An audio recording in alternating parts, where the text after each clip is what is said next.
Hi, ഇന്ന് ഞാൻ നിങ്ങളെ എൻ്റെ യെല്ലോ ബട്ടർകപ്പാണ് കാണിക്കുന്നത്. ഇതിന് ചെരവത്താലി എന്നൊരു പേരും കൂടെ ഉണ്ട്. ഈ ചെടി നട്ട് കൊടുത്തതായിട്ടുള്ള കാര്യങ്ങളാണ് ഞാൻ നിങ്ങളോട് ഷെയർ ചെയ്യുന്നത്. വളരെ എളുപ്പത്തിൽ തന്നെ നമുക്ക് പിടിപ്പിച്ചെടുക്കാൻ പറ്റുന്ന ഒരു ചെടിയാണ് ഇത്. അധികം പൊക്കം വെക്കാതെ ചെറിയൊരു കുറ്റിച്ചെടി പോണക്ക് നിന്ന് നിറയെ പൂക്കൾ ഉണ്ടാകുന്ന ഒരു അലങ്കാര ചെടിയാണ് ഇത്. 5 ഇതളുകളുള്ള മനോഹരമായ മഞ്ഞ നിറത്തിലുള്ള പൂക്കളാണ് ഇതിൽ വിരിയുന്നത്. നല്ല ഭംഗിയാണ് ഇതിലെ പൂക്കൾ കാണാനായിട്ട്. എൻ്റെ കയ്യിൽ ബട്ടർകപ്പിൻ്റെ 3 പ്ലാന്റുകളാണുള്ളത്. ഞാനിത് നട്ട് കൊടുത്തത് മണ്ണിലാണ് നട്ട് കൊടുത്തിട്ടുള്ളത്. ചട്ടിയിൽ വേണമെങ്കിൽ നമുക്ക് നട്ട് കൊടുക്കാം. ഞാനിത് മണ്ണിൽ നട്ടപ്പോൾ അതിൽ ചാണകപ്പൊടിയും കുറച്ച് എല്ലുപൊടിയും മിക്സ് ചെയ്തിട്ടാണ് അതിലേക്കാണ് ഞാൻ ഈ ചെടി നട്ട് കൊടുത്തിട്ടുള്ളത്. പെട്ടെന്ന് തന്നെ നമുക്ക് ഈ ചെടി പിടിച്ച് കിട്ടും. പിന്നെ നമ്മൾ ഈ ചെടി നട്ട് കൊടുക്കുമ്പോൾ ശ്രദ്ധിക്കേണ്ടത് നല്ല വെയിലുള്ള സ്ഥലത്ത് വേണം ഈ ചെടി നട്ട് കൊടുക്കാനായിട്ട്. നല്ല വെയിൽ ഇഷ്ടപ്പെടുന്ന ഒരു ചെടിയാണിത്. നല്ല വെയിലുള്ള സ്ഥലത്ത് നമ്മൾ നട്ട് കൊടുത്താൽ നിറച്ചും പൂക്കളുണ്ടാകും. ഞാൻ 2 പ്ലാന്റുകൾ നല്ല വെയിലുള്ള സ്ഥലത്താണ് വെച്ച് കൊടുത്തിട്ടുള്ളത്. ഞാൻ ഒരെണ്ണം വെച്ച് കൊടുത്തിട്ട് അധികം വെയിലില്ല. അതിപ്പോഴും ചെറിയൊരു ചെടിയായിട്ട് തന്നെ നിൽക്കുന്നുള്ളൂ. പൂക്കൾ അതിൽ വളരെ കുറവാണ്.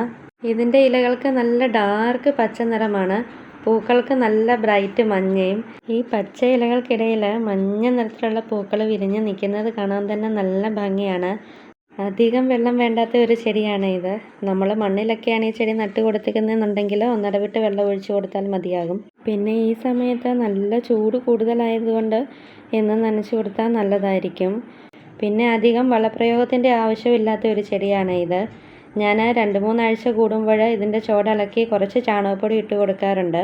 നമ്മൾ വളങ്ങളൊന്നും ഇട്ട് കൊടുത്തില്ലെങ്കിലും നന്നായിട്ട് തന്നെ വളർന്ന് നിറയെ പൂക്കൾ തരുന്ന ഒരു ചെടിയാണ് ഇത്. പിന്നെ ഈ ചെടിയിൽ പൂക്കളൊക്കെ കുറവാണെന്നുണ്ടെങ്കിൽ നമ്മളിതിൻ്റെ കമ്പൊക്കെ ഒന്ന് പ്രൂൺ ചെയ്ത് കൊടുത്തു കഴിഞ്ഞാൽ പുതിയ തളിർപ്പുകൾ വന്ന് നിറയെ പൂക്കളാകും.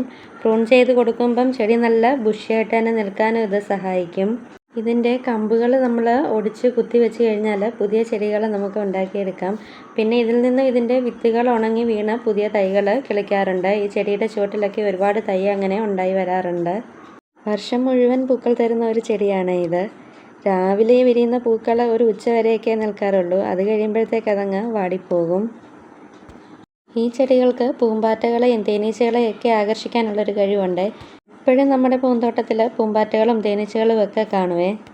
പിന്നെ ഈ ചെടികൾക്ക് വലിയ കീടശല്യങ്ങളൊന്നും പൊതുവെ ഉണ്ടാകാറില്ല. ഞാൻ ഇതുവരെ ഒരു കീടശല്യം കണ്ടിട്ടില്ല.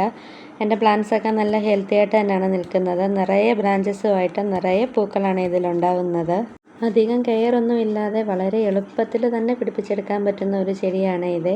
നമ്മുടെ പൂന്തോട്ടത്തിലൊക്കെ ഒരു ഭംഗിക്കായിട്ട് വളർത്തിയെടുക്കാൻ പറ്റുന്ന മനോഹരമായിട്ടുള്ള ഒരു ചെടിയാണ് ഇത്. ഇന്നത്തെ ഈ വീഡിയോ ഇഷ്ടമായാൽ എല്ലാവരും ഒന്ന് ലൈക്ക് ചെയ്യണേ.